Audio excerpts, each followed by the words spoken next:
I'm James Turk. I'm a director of the GoldMoney Foundation, and it's my pleasure to be here today with Volker Hellmeyer, the chief analyst of Bremer Landesbank. Volker, it's a pleasure, to meet you, and I've got a number of things I want to talk to you about, but let's start with the German economy. It looks like the economy is really softening over the past couple of months, and it might be going into a recession. Do you see a recession coming? I'm not seeing a recession coming. Well, what we are seeing is a loss of dynamics in the German economy as well as in the world economy. There's a very close relationship between the German and the world economy. We've seen that back in 2009 was a downturn. Germany suffered extremely. It has to do with the fact that 22% of German GDP are created by the productive sector. And in that respect, of course, we feel the chilliness of the world economy currently. But the good thing about it is that there is a big difference to the year 2008-2009. And the global economic cycle, we don't have any opportunistic characteristics, which was the case in 2008. The global inventory cycle has no really high level at the current stage, and the same accounts for the capital investment cycle as well as the consumption cycle. The consumption cycle is being determined by income and not by new debt. And on the capital investment cycle, we are running at a very, very low level. In that respect, what we are seeing in the German economy is that there are no cancellations of orders, which was the case in 2008-2009. And the German economy, whether we talk about the chemical industry or whether we talk about companies producing capital goods, is not, and also the car industry, we are not seeing any really weakness. We are seeing weaker orders, but basically these industries are will fully operate for the next 10 to 12 months. Is there any change in terms of where the demand is coming from? Is demand in Europe declining and demand in Asia picking up? Well, we're seeing that the German demand is very, very stable, and we see on the order side a lack of foreign orders currently. On the consumption cycle, we see a very, very stable environment of a slight improvement. What about inflation? They say it's 3%. I think it's probably more than that. ECB just lowered interest rates 0.25% or 0.5%. More inflation? Well, I'm claiming that inflation will go back to the level of the 80s in the global economy. Why? There's a genuine misunderstanding about the reason why we had a disinflationary environment in the past 15 years. It had to do with the opening after the fall of the communism, and we had overcapacities in the labor markets, in the global labor markets, and also given the aspect of capital. And these aspects, what we are seeing now is that in the emerging market countries, inflation is picking up because the capacities, the overcapacities they offer to the world economy throughout the last 20 years have been used up, at least those that were cheaply to be exploited. And we see inflation in India at 9%, in China at 6%, South America 5 to 10%, in the US at 3.9%, in the eurozone at 3%, UK 5%. The fact is, the reason for the pickup of inflation has to do with a lack of overcapacities in comparison to past years. And in that respect, unless the world economy doesn't go into a global recession, I can't see inflation really receding. The central banks got it wrong for the last 2 years. If you look at the forecasts of the Fed, of the ECB, their forecasts on the inflation have been terribly wrong, and they will remain wrong in my eyes. I see a further pickup, slight pickup next year in inflation. On the inflationary side, in that respect, the central bank policies are a little bit anti-authoritarian, I would say. Some of the 68 generation obviously conquered central banks in the Western world. Do you see double-digit inflation? I can't see it currently, but in case that we enlarge the money supply furthermore in a very aggressive fashion, we cannot rule it out. But for the current time, I think we will see higher inflation at the path, I would say, for the next years. For the eurozone, something in between 2.5% to 5.5%. For the US and UK, it's higher the way they calculate, and I want to point out in America in particular, the way they calculate, it's going to be something in between 3 to 7%.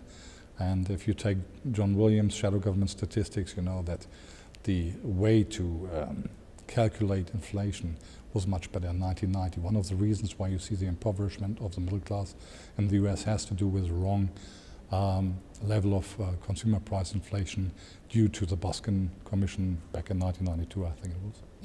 Yeah, I followed John Williams's work very closely, and just for the benefit of the viewers of this video, one of the things that he does is he uses the model to calculate inflation that the federal government in the states used back in 1980 when President Carter was still in the White House, without any of the subsequent changes that have been made to it. And according to that model, the inflation rate today in the United States is 11%, not the stated, a much lower number. And I think an implicit proof of John Williams being right to use these methodologies is the fact that you see the impoverishment. I mean, you're standing in the US, I think at the moment, is a rate of 15.1%. And it's a different impoverishment than in Western Europe, where we still have a very well-equipped social welfare system. So being poor in America is something different from being poor in Europe. Yeah, in fact, I just wrote about this in the sense that the highest standard of living that America has reached actually occurred in 1973. Since 1973, the standard of living as measured by real wealth, the real standard of living, has been declining, and that was absolutely the peak. And I drew the conclusion that it was in part from 1971 when the U.S. went off the gold standard and was debasing, the currency as a consequence. But I was actually going to ask you a question about that without the background information. We're talking about inflation, and you're talking about increasing of the money supply, but something else is going on here in Europe, similar to what happened in the U.S., that ECB is debasing the currency by bringing a lot of low-quality assets onto the ECB balance sheet. And that ultimately could mean higher purchasing power, higher inflation or less purchasing power, just because the currency is worth less because of asset quality debasement. In other words, you have quantitative easing, but you also have qualitative easing, debasing of the assets of the ECB. Yes and no. I mean, first of all, any purchases of the ECB of bonds of Italy, Spain, Greece, Ireland, or whatever, is being sterilized by monetary measures. In that respect, there's a big difference between the approaches of the Bank of England, the Bank of Japan, or the Federal Reserve in the United States. Secondly, I want to point out one thing, and I'm very shocked about that. The fact is that European countries are, in my eyes, in a much better shape than they are reported to be.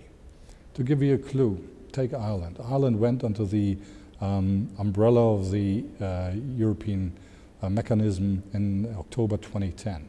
At that time, Ireland held a liquidity reserve of 25% of GDP, 47 billion. And they wouldn't have needed the capital markets until end of 2013. And these aspects are absolutely not discounted in financial markets. Let's talk about Italy, yes. They have a debt of 120% of GDP. They stood at 114% of GDP when they entered in 1999 into the euro, so we have an increase of 6% after the harshest crisis since 1929-32. In the same time frame, the US indebtedness, if you take the public debt from the US Treasury, we had an increase from less than 50% to 100%. That is a bit of a dynamic, not the 6% of Italy. The next point is Italy is rich. The government owns so many parts of the economy, so we shouldn't only look at the debt, but we also have to look at the assets of the government. Italy has got a primary surplus of 3% of GDP. That's the best number in the eurozone. Why don't we discuss these things? We have currently a situation where there's an aggressive speculation against eurozone countries where they just look at negative aspects and they don't focus on positive aspects, and they also don't focus on the progress of reforms. Go back to Ireland. Ireland is performing very well. They were marked down by rating agencies aggressively within a month. Now things improve. Why don't we see a grade up? If you grade down quickly, you should grade up quickly. It's not happening. This is ridiculous. Talk about Spain. Spain has a debt GDP ratio of 68%. Germany has got 83, but Spain is in danger of going bankrupt. They managed to get down the building industry from 11% of GDP to 4% within the last 3 years. Nobody talks about it. And the whole structure of this country is absolutely in order. They are, together with Germany, leading in the technical environment of alternative energies, etc. They are second biggest supplier of car components, etc. So things are not as dire as they are reported. Why are people focusing on the negative rather than the positive? Is it a reflection of the fact that, in the post-Lehman Brothers collapse, everybody's worried about, what's going to be the next collapse, and therefore they ignore the positives and just focus on the negatives? Yes and no, but I think there's a political side to it. I mean, look at the eurozone. The eurozone has got the debt GDP ratio of 85% currently. The UK stands at 90, the US 100, and Japan at 230. So given the debt GDP ratio, we are basically top of the pack. Look at the new debt. 2009, eurozone 6.3, US more 11, UK 11, Japan more than 10. 2010, 6% eurozone, US 12, UK 11, Japan somewhere towards the 20s and 30s. This year, eurozone 4.3, US 9, and the UK at 10, and Japan more than 10. Again, we are outperforming all of the others. We are champion of the reform agenda. We implemented the first reforms back in the fourth quarter 2009. No other region of the world has had more severe reforms than the eurozone, and this basically top performer within the Western industrialized world, Japan, UK, US, this top performer is being attacked by speculation. Now let's talk why. So I think there's a political taste to it, and the political taste is clearly as writing on the wall. The US is doing no reforms, is having high indebtedness, still lots of structural problems being unresolved, having a government which is not able to implement reforms due to the standstill between Democrats and Republicans, but it's out of the focus. Europe is the focus. The UK has got a very weak economic environment. They are not hitting the targets of debt reduction, but nobody cares. But if it happens in the eurozone, everybody cares. So we have an asymmetric approach of financial markets, and to me this has got a very, very big political taste. And I think it's a scandal. Yeah. We shouldn't bring the best performing region to the slaughterhouse. It wouldn't make sense in my eyes. But how's this going to play out? Because it does look like the vultures are circling and focusing on the periphery, taking them out one by one, or planning to, or at least that's what it seems to be headed. From time to time I'm invited into Berlin, and what I've been saying throughout the last 18 months is we need ring fencing in the eurozone. And they wouldn't have listened. What is happening now is a sort of ring fencing with the ESFS. And I want to point out one more thing. The FSF and putting leverage onto it is one thing. The other thing is the ECB. The ECB has got reserves amounting 383 billion euros. So that's lots of firepower. And I think they understood the message that this is not only a thing where the market is discounting fairly, but that this is also a competition regarding power. Yeah. Do you believe the euro then is going to get through this crisis? I'm positive, because from what I hear from the central banking side, from the political side, is that they understand the topic now more completely, at least, as they did before July 2011. Mm-hmm. But is Northern Europe going to have to bail out Southern Europe? Up to a certain extent, yes, but I'm not having a problem with that. As I said, I think the Italian fundamentals are much better. In that respect is the current interest rate they pay at the capital markets for 10-year bonds at more than 6%, quite a bonanza. I wouldn't buy any German bond at the current stage. I would buy Irish bonds, I would buy Spanish bonds and Italian bonds, because these countries are well on the way. The point is, well, we have to take care that there is no disintegration of the eurozone. The disintegration of the eurozone would simply have a psychological shock effect on Europe, and then reforms and the progress of reforms will not be discounted at all. Yeah. Let me ask you one thing. I'd like to focus on the way the Bundesbank used to operate, in that it was completely separate and completely independent from the political process, from the government itself. But the ECB seems to have been drawn into the political process, and that's different than the way the Bundesbank operated. Doesn't that ultimately mean that that's going to weaken the euro? Because now that it's under the political process, rather than making the tough decisions, like back in May 2010, they told the ECB to buy, Greek government bonds rather than making the tough decision, don't buy Greek government bonds. Isn't that going to ultimately weaken the euro, and that in itself will cause problems for the eurozone? Indeed, yes, but I want to take it from a different point. If somebody suffers from a heart attack, there are two chances. Either you give him a helping hand and dial 999, or you say to him, well, I know you smoked, somebody who suffered heart, you smoked, you drank too much, and you did eat too much and too much fast food. I belong to the part who says, I'll give this person a helping hand. And we're having a heart attack of our financial system. The ECB is still standing for a relative stability approach, I would call it that way. We are sterilizing these interventions, but in a world that has changed so much and is facing the toughest crisis since 1929, 1932, you can't play to an orthodox central bank rule like the Bundesbank had implemented. The Bundesbank was never faced with problems we are currently envisaging in the global and the Western world in particular. And in that respect, I think it's reasonable what the ECB is doing. I'm a fan of stability policy. And compared to the Fed, to the BOJ or the UK, the ECB is still very much on the stability path. Yeah, I agree with you completely in the sense that the Bundesbank has never faced quite the crisis that the ECB facing. But I mean, back in the 1970s, I remember very well what at that time was considered to be a major crisis as the Deutschmark was strengthening relative to the other currencies, what it was going to do to the German economy. But eventually, German economy, German producers, companies became more efficient and they dealt with that crisis. But I guess what I'm getting at is that, when the EU was put together, the ECB was put together, certain rules were laid out, and you either follow the rules or you break the rules. And when you break the rules, consequences usually are bad. And throughout the EU, you see countries breaking rules. They're breaking rules on the deficit spending as a percentage of GDP. You're seeing the ECB breaking rules in terms of buying government debt. Isn't that bad? It is bad. Full stop. No doubt about it. The rules were there in the first place in order to prevent the currency from being debased, correct? But the rules were set up back in 1992.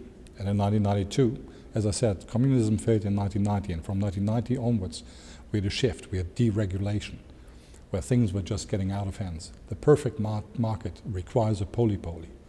And we've moved in financial industries towards an oligopoly. And if you look at special markets, we can even talk about a monopoly. So we've set up a financial architecture which is not comparable to the 1990-1992 window when these rules were set up. We've seen a globalization where everything is intertwined and interconnected, and we've seen a deregulation which has increased the power of single institutes to an extent.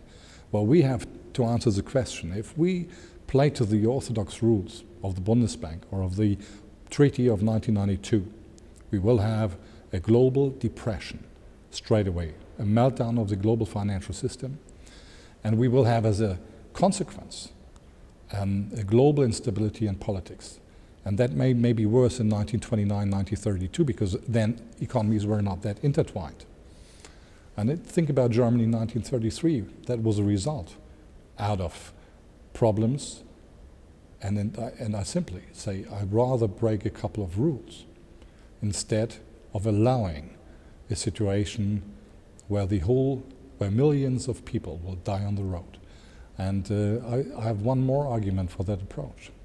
If you look at the global economy, we in the Western world tend to focus on the United States or on Europe, discussing the merits of certain measures. Fact is, in the world economy, we've got 51% of world GDP produced by emerging market countries meanwhile. And they don't have our problems in that sense. Look at China, they've got that GDP ratio of 15%. Look at their consumption loans, 0%. Savings rate, 40%. Now China is standing out, but basically emerging markets, 51% of the world economy does not have our problems. 20% of the world economy are strong economies like Australia, like Canada, the Northern European belt, producing capital investment goods. with indebtednesses that are okay. They should be also should be lowered. But anyway, we have 71% of the world economy being intact. 7% are being reformed. We are talking about the garlic zone of Euroland, plus Ireland and the UK. And these reforms in the eurozone are the utmost stringent reforms in the history of industrialized nations. They will take effect. Then we talk about 78%, which, looking forward, will be okay. Remaining is Japan and the US. 5% of the world GDP, or 4%, is Japan. They are imploding. There is not much of a virus into the world economy because simply they are financed by themselves. But it's a big problem, and the rest of the problem is the United States, 17, 18% of world GDP. And that is a problem because none of the structural problems has been addressed over the last decade. Instead, things have worsened over the time. And all the measures being taken are cosmetic. And every woman getting older knows cosmetic can play a very good role for a while, but eventually you will have to cut. And that is what America will have to the path America will have to choose, otherwise America will lose more and more status within the world economy. But what I want to say is we have 70% of the world economy being basically intact, and I'm not willing to risk, just to have an orthodox policy, this 70%, then I play to different rules, but again the ECB in comparison has got still a high degree of stability policy involved. Just going back to the rules one more time, the rules that were established in 1992 were basically the rules that the Bundesbank in Germany followed from 1950 to 2000, and it enabled the Deutschmark, to be the best performing, world currency during that period of time. Are you saying those rules don't make sense anymore? They make sense, but the question is, do we choose an evolutionary path or a revolutionary path? The revolutionary path would be the implementation of the Bundesbank policies, and we let it just simply fail. That has got its charm, but the consequences are dire. And once you choose this way, you won't get the consequences out of the way. So once you take this decision, the aftermath will just simply be a domino effect, as I said, throughout the world financial system, depression in the world economy, and political instability.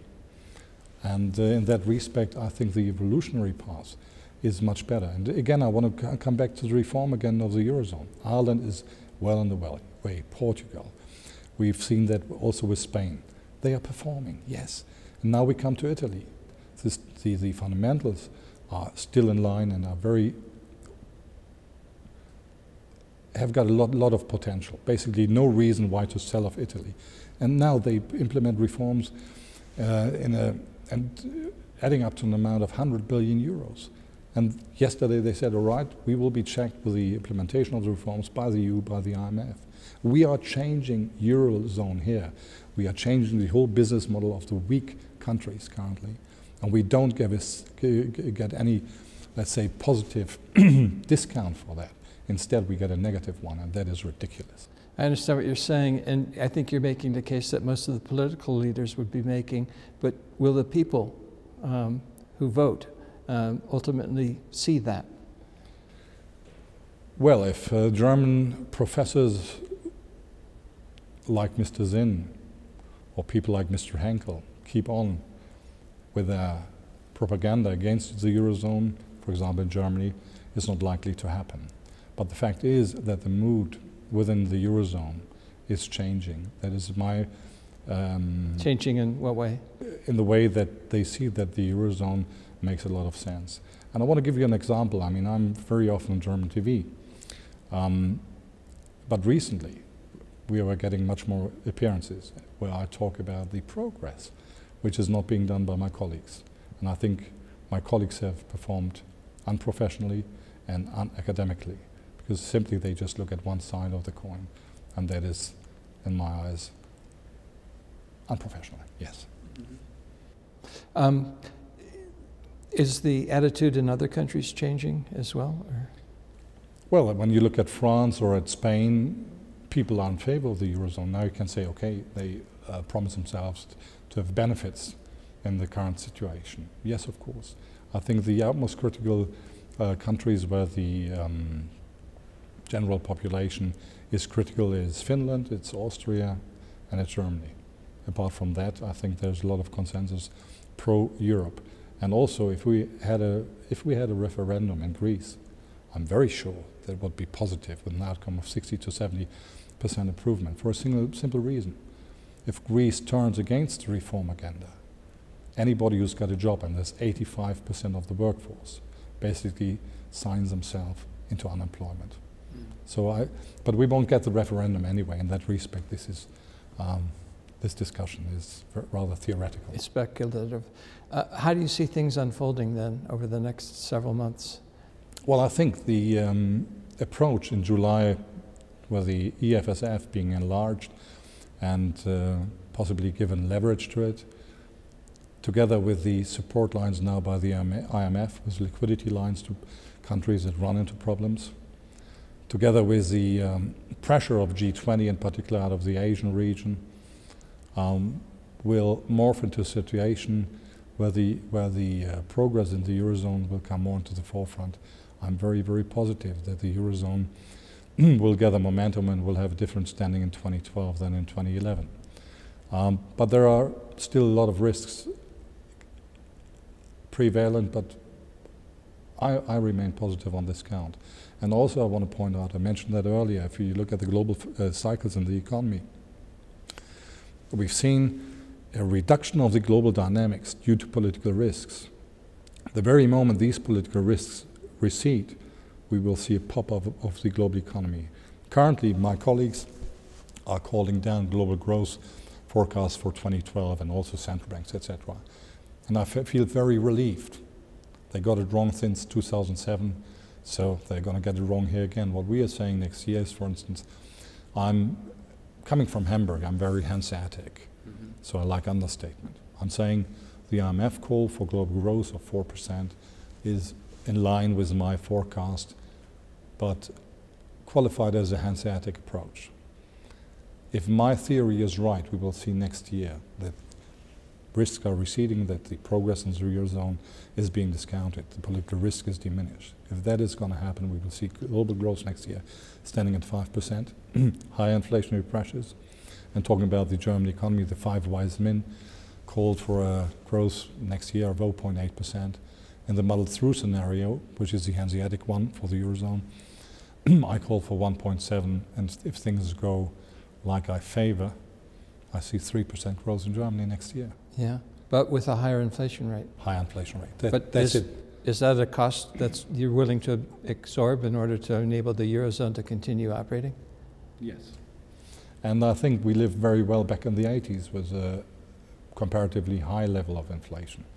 And one way of overcoming the high indebtedness of the public sector is, in my eyes, that people, in particular in the US and UK, want a certain degree of inflation in order to inflate away the debt. Now that is, of course, not a fair deal to those who run their finances in a conservative fashion. And I'm not saying it's good, but I'm going to say it's going to happen. Yeah, on both sides of the Atlantic. Both sides of the Atlantic, but then again, if you look to Switzerland, if you look to continental Europe, it will be less dynamic than in the US and the UK. So the US dollar will fall relative to the euro? I see the US coming under pressure, and I think that is a genuine trend which started back, we can go back to 1971, closing the gold window, and it's a long-lasting trend, and it corresponds also with the share of the which they have in the global economy. Go back 30 years, America's share of the global economy was standing somewhere close to 30%. They are now at 17, and they have creative accounting. Also, the GDP is creative accounting. I mean, the gross numbers being produced over there and productivity numbers, they are very suspicious. I'm again here with John Williams. And I wrote a book, Finally Outspoken, the translation, and I was also looking at US statistics. I mean, they are a little bit, the quality is comparable to the statistics of Moscow back in 1985. Marketing, enchanting, but not necessarily corresponding to the real economy. Yeah. How do you see the US unfolding? I'm very skeptical that they're going to get back on the right road. and that the dollar is going to continue to be in trouble. I mean, the last month the U.S. government borrowed $200 billion in 1 month. You know, these are unsustainable. It is unsustainable. America needs a shift. Let's talk about the setup of an economy. Now, the productive sector, producing goods, is on average in industrialized nations at 14% of GDP. So 14% of GDP is producing goods. That's the average. Germany stands at 22%, which is high. Ireland at 25%, very strong economy, with growth of 13.7% back in 2010 in that sector. Now America stands at 9%. And again, the creative accounting is very visible because producing hamburgers and cheeseburgers is part of industrial production. America needs to address this topic, get production back into the country. That's high-paid jobs. That is capital stock of the economy. Unless they start to look into these fields and start changing the roads they took back in the early 90s, America will lose status. That's one thing. And the other thing, let's talk about Republicans and Democrats. Under Clinton, we had a situation where, with the public debt in 2000, which only increased by 18 billion US dollars. At that time, the share of income tax stood at 10.4% of GDP. Now it stands at 6%, which is a low basically since 1947. And we have very high public debt. And now Republicans and Tea Party participants call for lower taxes in order to overcome the debt problems. Now this is ridiculous. America needs to raise taxes for those who can afford. That's a deal of the society. America needs to overcome the environment of running an elite and impoverishing the rest of the nation. And these fields need to be addressed. If they are not addressed, America will fail. Do you see raising taxes more important than cutting spending? I think both are important, but raising taxes is something where I can have an immediate impact, and where the social freedom is being improved. And we have the Occupy Wall Street movement now, so the split, in order to heal the split, that is simply necessary in my eyes. And we need to cut spending. And one field is very easy to cut, which is the military sector. But that does not go very well with the Republicans, I presume. Yeah. I just did an analysis and an article on this recently. U.S. government spending at all levels of government is just over 41% of the total GDP.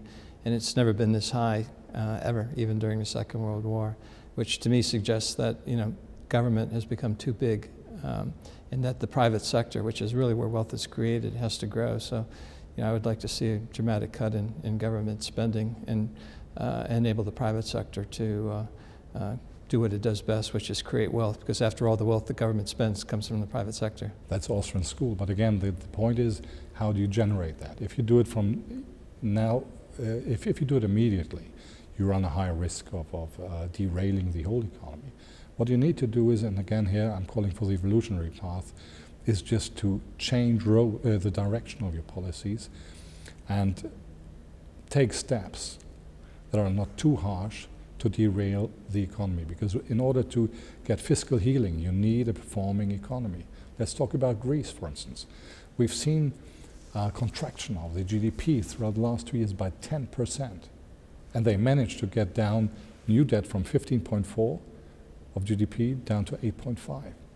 Proves, by the way, the success of structural reforms being implemented throughout the last 2 years. People don't look at that currently.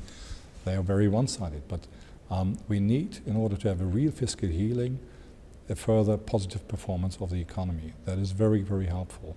And that makes the, let's say, cuts for the general population more tolerable. Yeah. Let me just wrap up by asking a couple of questions about gold. You know, we seem to be starved for capital these days. You know, the banks are over-leveraged, governments are over-leveraged, but there is a lot of gold, you know, here in Europe, 10,000 tons more or less. You know, one way to account for a new level of capital and bring the overvaluation of currencies back down to a more realistic level is to take that existing gold stock and revalue it at some higher number, you know, like 5,000 or 8,000 euros per ounce. And essentially you are accounting for new capital in terms of what that accumulated gold has been. Do you see gold coming into the equation as Europe looks for capital to solve some of the debt issues that it's facing? You know, could that, for example, be a way that you recapitalize the ECB? Yes, clearly an outspoken yes, it's one way, but we need a global approach on that. That's what I think is Europe feasible. can't do it alone. Europe won't do it alone, because simply then you have a political price being implemented. No, that won't happen that way. Europe could lead by going alone, and others would have to follow, wouldn't they? Because the European economy is so big relative to global economy.